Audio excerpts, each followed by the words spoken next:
They have a real Catholic view of Easter. Most of our holidays are really Catholic-based, from Christmas, which is Christ Mass, to Easter. Catholicism ruled the religious world for centuries, so most of these things really came out of Catholicism. And you know the traditional view of Easter is Good Friday, when Jesus was crucified and put into the tomb, and then Saturday and raised on Sunday. Well, it always bothered me because it doesn't work. It's never worked. Scripture doesn't back it up. It really doesn't fit. But my whole life, that's what I was told. That's how it is. So I always just took that to be right, like we do. And then I kind of started seeing some differing views, and I started studying it for myself. And then every time I do this, I spend time, I'm not clicking. Every time I do this, I spend time on it. And every time I get deeper into this all the time. And I have so much stuff in my brain, I probably can't tell you everything that's there. I know I can't. But I'm going to do my best. But it all goes back to the prophecy of Jesus speaking about Jonah. Some of the scribes and Pharisees said to him, "Teacher, we want us to see a sign from you." But he answered and said to them, "An evil and adulterous generation craves for a sign, and yet no sign will be given to it but the sign of Jonah the prophet. For just as Jonah was 3 days and 3 nights in the belly of the sea monster, so will the Son of Man be 3 days and 3 nights in the heart of the earth." So it seems pretty simple. 3 days and 3 nights. The problem is, if you go with the traditional view of Easter, it puts Jesus in the tomb on Friday night and raising on Sunday morning. Now, to me and you in our time frame, that makes no sense, because our days and nights, and really it doesn't make any sense anyway. And I'm going to try to show you that argument. So traditionally, the view, I'm not clicking, Shannon. I don't know why. So traditionally, the view is kind of this. Jesus' ministry was 30 years long. We know that. And traditionally, we take Passover to be Saturday, the Passover of Jesus to be on a Saturday. That means, if you go back in time, it means that Jesus would have had to been crucified in 30 or 33 AD. That's a problem, okay? Because the calendar is off. Because Herod the Great died in 4 BC. So there's no way that Herod the Great could have killed all the children if Herod the Great was already dead at 0. See, the time frame is wrong. Jesus had to have been born about 4 BC in order for the time frame to fit because of the life of Herod. Herod the Great was alive when Jesus was born, plain and simple. Herod the Great died in 4 BC. If we're going to 30 or 33 AD, that means that Herod the Great would have had to have been alive in 1 BC, and Herod the Great was not alive in 1 BC. We know that because Herod the Great died during the eclipse of the sun. And if you go back in astrological time, there was not an eclipse of the sun in 1 BC. So we really, and historically from Josephus and other historians, we believe that Herod died in 4 BC. So Jesus would not have been in a ministry at 30 or 33. Jesus' ministry should have ended about 27 AD, not 30 or 33 AD. That's the first problem we have. So our traditional view is this. The body goes into the tomb before sundown on Friday night. The body stays in the tomb through Saturday, and Jesus comes out of the tomb after sunrise on Sunday morning. So people say, well, how do you get 3 days? Well, the way we've always done this is we say, well, it's Jewish time. And Jewish time begins at sundown, not at midnight. The day begins at sundown. If you're a Jew, Passover, which is Saturday, begins Friday night at sundown and ends Saturday night at sundown, sundown to sundown. And I've always been told all my life, any part of a day is considered a day. So the way we got away with it was this. Jesus goes into the tomb Friday before the sun sets. That's Friday. Jesus stays in the tomb Friday night. That's a night. So there's a day, there's a night. Stays in Saturday, right, which is a day, in the tomb Saturday night, which is a night, and then comes out of the tomb Sunday morning, which is a day. You already see the problem with this, right? I'm missing a night. So what I was always told my whole life is that, well, since every day is considered a day, a whole day, if Jesus goes in the tomb before sundown on Friday, that's considered a day and a night. Saturday is considered a day and night. If he comes out of the tomb on Sunday morning, that's considered a day and a night. So that gives us 3 days and 3 nights. But that really doesn't make sense, does it? Because a night is a night and a day is a day to me. I mean, I don't think of time. I think it's a night or a day. Well, there's no way a logical person can get 3 days and 3 nights from sundown on Friday to sunup on Saturday. Just not enough in there to make that happen. So the question becomes, well, what other alternatives? Because we know it's a Sabbath, right? We understand that. We know there's a Sabbath. So how do we do this? Well, this is what I'm going to propose. Okay? I'm going to say that Herod died in 4 BC. Jesus' ministry was 30 years long, which means Jesus would have died in 31 AD. That would make Jesus born in 4 BC, if you figure that, because there's no 0, right? There's no 0. So you go to there, then you go to 1. Passover would fall on a Wednesday. Jesus would eat the Passover meal on the traditional 14th of Nisan, and I'm going to get into this, which would have been after sundown on Tuesday night. That would have put his body in the tomb Wednesday, which would have been April 25th. He would have been resurrected Saturday night. And I'm going to show you scripture to back that up, that he was actually resurrected at night, not in the morning. On April 28th, there's 3 days, right?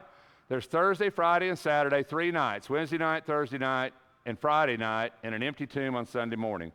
So if we do this, it gives us 3 full days, 3 full nights. But you say, well, Rex, there's problems because we got the Sabbath problem. Okay, so let's talk about that just a little bit. So we all know when Jesus was raised, first day of the week, right? We all know that. Synoptics, and I'm not going to show you John yet. I'm holding off on John. There's a reason I'm holding off on John. But I want you to look really carefully at the wording of Matthew, Mark, and Luke. In Matthew, it says, after the Sabbath, which would be Saturday, as it began to dawn toward the first day of the week. If you look at Mark, it says very early on the first day of the week, right? When they came to the tomb, when the sun had risen. There's a little discrepancy here.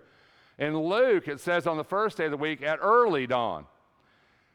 I'm going to show you John in a minute. So there's a little discrepancy. When did they actually get there, right? When did it actually, because it has to be sun up to be the next day. Was it really sun up or not? Well, in Matthew and Luke, it could be before sun up, because early dawn, if you've ever been up late at night, you know what that means, early dawn, when you start to see it get light, but the sun's not actually up. Only Mark says when the sun had risen. But that could be just at that point, right? Just at that second. So hang on to this for a minute. I'm going to come back. So there's another thing. I'm going to give you about 3 things here, and then I'm going to move forward. There's another thing, and it has to do with Jesus' prophecy when he was in Nazareth. And it's in, and if you read this prophecy, it says here, oh, not up down here. It says, that's kind of small. When he came to Nazareth where he had been brought up, and as was his custom, he entered the synagogue on the Sabbath and stood up to read. And the book of the prophet Isaiah was handed to him. And he opened the book and found the place where it is written, "The Spirit of the Lord is upon me, because he anointed me to preach the gospel to the poor. He sent me to proclaim peace to the captives and recovery of sight to the blind, and to see the favorable year of the Lord." So this is a year of Jubilee. Now, 27 AD would have been the last year of Jubilee, because the temple's destroyed in 71 AD. The year of Jubilee is every 50 years. So the next year of Jubilee would have been 77 AD, and the temple was gone. So this will be the last year of Jubilee.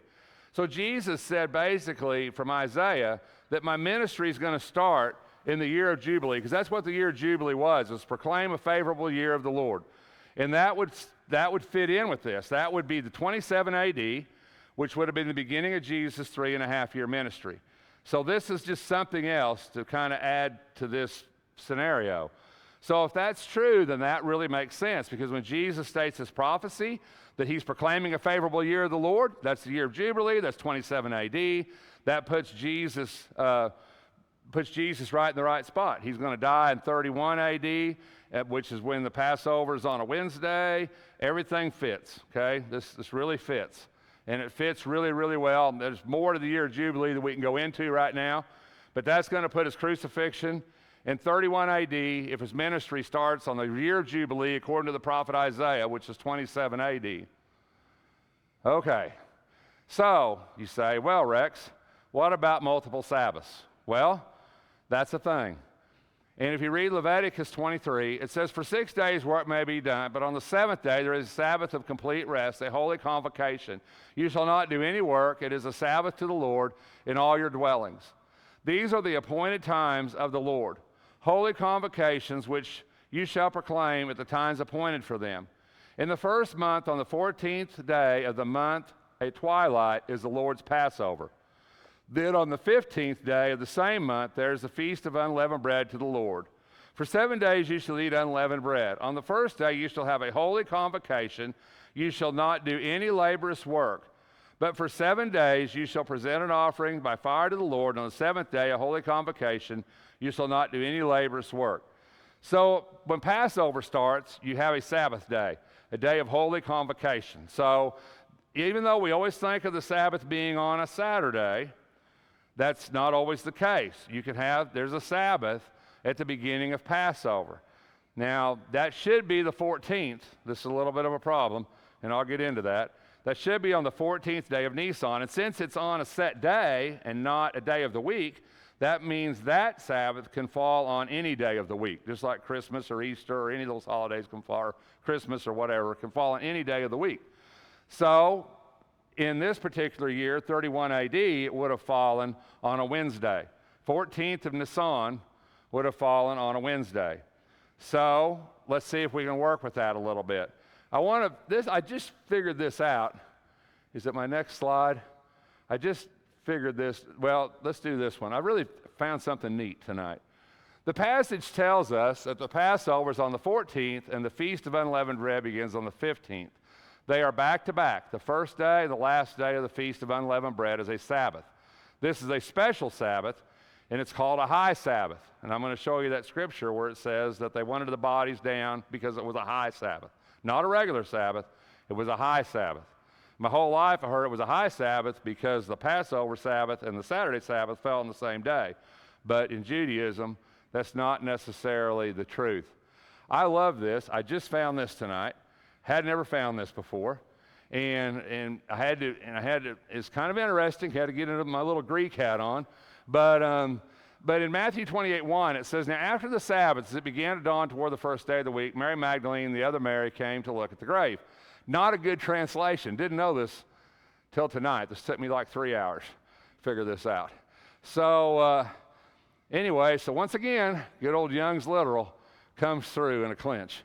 But I had to figure out if Young's Literal was right or New American Standard was right, and that took me a little while, but I think Young's Literal's right, and it's really interesting. In Young's Literal, Matthew 28 says, on the eve of the Sabbaths, it's plural.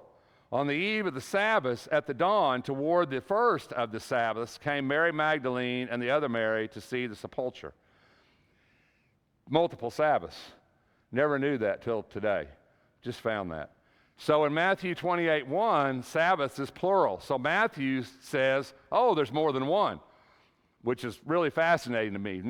This is brand new to me. Every time I go back and study this, and then I add more slides and it gets longer, which isn't good for you. But every time I come back, I find this, and I thought this was amazing in Matthew, where he says on the eve of the Sabbaths. Because if you really read that, there's a Sabbath at the beginning of Passover. There would be a Sabbath in the middle of the week, and there's a Sabbath at the end of the Passover. So there's multiple Sabbaths during this time. And that was really interesting, fascinating to me when I found that. But there's another problem. 14th. So if Passover starts on the 14th, and according to Leviticus, that should be the day you take Passover is on the 14th.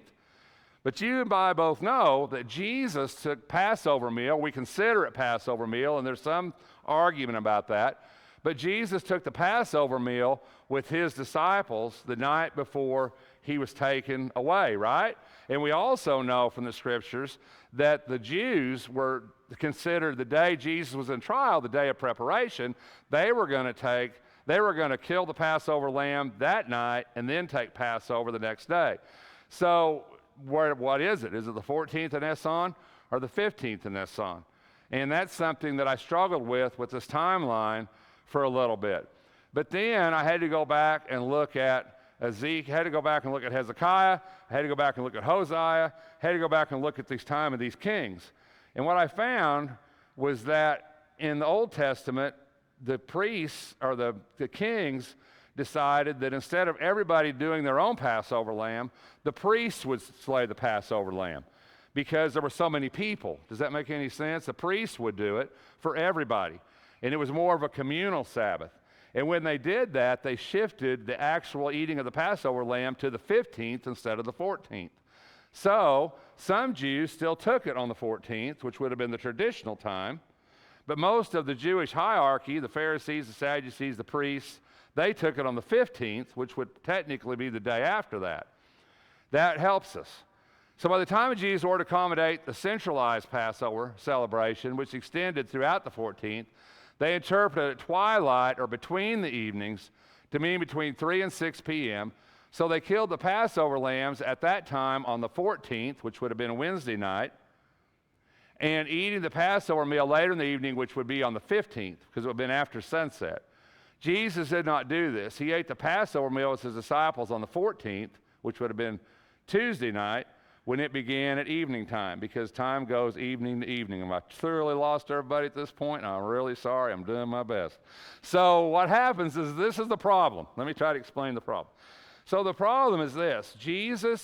We consider Jesus' Last Supper to be the Passover meal. He said, send his disciples into town to prepare the Passover meal. So Jesus, if my timeline's right, that would be Tuesday night, Tuesday evening, okay? Like I said, Jewish time runs sundown to sundown. The 14th of Nisan, which would have been the first day of Passover, would have been Wednesday. But Wednesday to a Jew starts Tuesday at sundown. So after sundown on Tuesday, Jesus and his disciples eat the Passover meal, which would have been the proper time. The Jews, however, are not going to kill the Passover lamb until the night of the 14th, which is when Jesus would die upon the cross, which corresponds to 1 Corinthians, where it says Jesus was our Passover lamb. So they both work. They're going to have their Passover, start their Passover meal on the 15th. The 14th is going to be the day of preparation for them. But for Jesus, he would have already taken the Passover at the traditional time, which would have been the 14th, the evening. So that's why this is important. And I know I'm probably losing everybody. I'm going to try to tie this together at the end. We can go back over it. You can text me and ask me questions. I know it's a lot of information. So anyway, so where do we go from here? Because literally I spent 30 hours, 40 hours studying this. It's hard for me to give it to you in 25 minutes. So in Numbers 28:16, it says, on the 14th day of the month shall be the Lord's Passover. That would be Wednesday, okay? That's the Lord's Passover. 14th of Nisan, that's the Jewish calendar. Nisan is the first month of the Jewish calendar. The 14th is when you were supposed to take the Passover meal. It says, on the 15th shall be a feast. Unleavened bread shall be eaten for 7 days. On the first day shall be a holy convocation, which is the high Sabbath. You shall do no laborious work. So in Mark 14, Jesus' disciples went out, came to the city, and found it just as he had told them, and they prepared the Passover. This would be what we call the Last Supper. This would be Tuesday night. So Jesus sends his disciples into town on Tuesday night to prepare the Passover, where he eats the meal with them in the upper room. Now, we know Tuesday night, that's Wednesday, okay? After the sun sets on Tuesday, so this technically is Wednesday, the 14th of Nisan. Jesus is going to take the Passover meal with his disciples in the upper room before he goes out to the Mount of Olives. Okay. In John 19:31, it says the Jews, because it was the day of preparation, so that the bodies would not remain on the cross on the Sabbath, for that Sabbath was a high day, high Sabbath. That's Sabbath of Passover. asked Pilate that their legs might be broken and they might be taken away. That's why I gave you that other slide. Because although Jesus took it traditionally, which would have been Tuesday night, 14th of Nisan, the Jews would call that the day of preparation.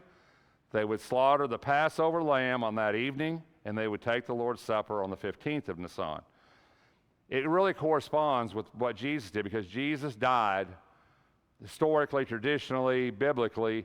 Jesus died at the same time as our sacrificial lamb that the Jews would have been sacrificing the sacrificial lamb for the Passover. He became our Passover sacrifice in that time, in that day, because it all happened at the same time. Jesus died on the cross about 3, and that's when they would slaughter the Passover lambs on the 14th of Nisan.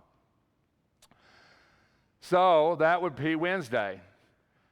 Now, so Mary Magdalene and Mary the mother of Hostess were looking to see where he was laid. So Jesus has a meal with his apostles on Tuesday evening, and then they arrest him in the garden Tuesday night. His trial starts before dawn on that day, which to us would be Wednesday morning, or to us, starts on Wednesday morning, and that trial is going to go until about 9 o'clock. The 6 different trials, 3 times before the Jews, 3 times before the Romans. And then he'll be crucified, and they're going to lay him in the tomb. We know this. So Thursday is going to be a high Sabbath. That's the first day of the Feast of Unleavened Bread, the 15th of Nisan. So that's how come they wanted him down from the cross, because of the high Sabbath. So that would be Thursday. Now, this is something to me that really cinches this argument. It's something I looked at my whole life, and I said, this doesn't make any sense. And it's in Luke. It says, they returned, the women, they returned and prepared spices and perfumes, and on the Sabbath day they rested according to the commandment. You see, it doesn't work. Because if they put him in the tomb on Friday night, right at sunset, that's our argument, right? Basically, right before sunset on Friday night, they put him in the tomb. Sunset's Friday night. Now it's the Sabbath, right? Because the Sabbath starts at sunset on Friday night. Everything's closed. You can't work. You can't prepare spices. You can't go buy spices. You can't do anything. So how do they do this? And on the Sabbath day, they rested. So somehow in a few minutes before sundown on Friday night, they're going to return. They're going to prepare the spices and perfumes, and they're going to rest on Saturday and show up Sunday morning. Doesn't make any sense. Can't fit, doesn't work. This bothered me my whole childhood. I'm like, how could they do that? I don't know how come I thought about these things when I was a kid, but anyway, this bothered me my whole childhood. I'm like, there's no way this can possibly work. But if we have a Wednesday time and a Thursday Sabbath, then it absolutely works. Because guess what? Jesus is laid in the tomb on Wednesday night. Thursday, it would be a Sabbath day, high Sabbath, so they rested. Then on Friday, they would have prepared the spices and got everything ready, bought them, prepared them, got everything ready. Then they would have rested on the Sabbath, which would have been Saturday. Then on Sunday morning, they would have went to anoint the body of Jesus with these spices. Works perfect. Works perfect. Never worked my entire life. Works perfect. So, and then Sunday, when the Sabbath was over, Mary Magdalene, Mary the mother of James, Salome brought spices they might come and anoint him very early on the first day of the week. So there's no way they did it before they went to the tomb Sunday morning, right? There's no way they would have had time. And not only that, then how would they have rested? So the scripture just doesn't fit. But I want to show you something else. And where did that go? Oh, John. Okay, I lost John. Got to go back to John. Hold on. So in John, if you look at John, it says, now on the first day of the week, Mary Magdalene came early to the tomb while it was still dark and saw the stone already taken away from the tomb. So unless John's lying, Jesus was out of the tomb before daybreak on Sunday morning, and that eliminates Sunday out of the picture, which means we've lost our third day on our traditional timeline altogether, because the sun never kept, he was out of the tomb Saturday night. He was out of the tomb before the sun ever came up on Sunday morning. And if that's the case, we've totally lost Sunday. And if we've lost Sunday, we've lost our third day and third night in the traditional timeline altogether. And we really doesn't work now. We're out of sync. It can't happen. And John says, and every gospel but one says very early dawn or before dawn, and it's only, Mark that says the sun was up. So even though there's a little discrepancy there, John's really clear. John says on the first day of the week, they came early to the tomb while it was still dark and saw the stone already taken away from the tomb. And if that's the case, we've lost Sunday. We've lost the Sunday morning argument. And if that's the case, all we've got is Friday and Saturday. We've lost Sunday. There's no way this can work. We've lost our third day altogether. It can't work. So how do I say this has happened? Okay. So this is what I say. Jesus and the disciples ate the Passover meal on Tuesday evening, April 24th. Isn't it funny? We can go back in time and I can tell you the day. My birthday is April 26th, so I always thought it was kind of cool. This happened over my birthday. So April 24th would have been a Tuesday evening after sundown. Jesus and his disciples would have eaten the Passover meal, which would have been the 14th of Nisan, just as the traditional Jew did, just as they should do. They ate the Passover meal. After Passover, Jesus and his disciples depart the upper room and go to Gethsemane. Jesus was betrayed and arrested Tuesday night. His various trials lasted throughout Tuesday night and early Wednesday morning. His trial started before daylight on Wednesday. Jesus was crucified at about 9 a.m. So these trials all took place. Well, Jesus was probably arrested around, most scholars say, around midnight to 3 o'clock in the morning. He was immediately taken to the house of Annas, and then to the house of Caiaphas, and then to the Sanhedrin, and then to Pilate, and then to Herod Antipas, and then back to Pilate. But all these things were relatively close together, so it didn't take a lot of time, and Jesus didn't make a lot of defense, so these things happened fairly fast. By 9 a.m. Wednesday, Jesus is going to be on a cross, April 25th. At noon, darkness fell, and about 3 o'clock in the afternoon, he died. And Pilate and the Jews wanted the bodies off, so Pilate sent the Romans to break the legs, pierce the side of Jesus. Jesus' body was given to Nicodemus and Joseph of Arimathea, which they took it to the tomb and put it in the tomb before sundown on Wednesday night. They took him and had him laid within the tomb, and then Jesus was buried at Wednesday about sunset. And then the two Marys, the women, waited because it was high Sabbath, April 26th. On the 27th, they would have brought the spices, prepared them, got everything ready to go. And then on Saturday the 28th, they would have rested on the Sabbath. And then on Sunday morning, resurrection occurred on Saturday night because John said the tomb was empty. When they got there Sunday before daylight, the tomb was empty. So Jesus would have been resurrected on Saturday night. The tomb was found empty on Sunday morning. Everything works, everything fits, and the world's a happy place. And I just think it's just a wonderful new take on something that we've heard our entire lives and taken it to be true because that's what we do. And yet, maybe it's not as true as we think it is. Anyway, you don't have to agree with me. The important thing is that Jesus Christ was resurrected and the tomb was empty.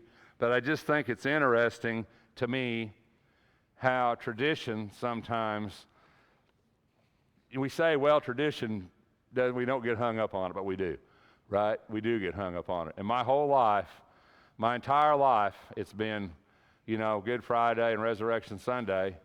And every time I read the Bible, I thought, there's no way this works. It just doesn't work. I mean, I understand the Jewish thing. Any part of a day is a day. But that's not what Jesus said. He didn't say 3 days. He said 3 days and 3 nights. And to me, that means, I don't think you have to be on Jewish time or Roman time or English time for a day to be a day and a night to be a night. I just don't think that's pretty straightforward. A day's a day and a night's a night.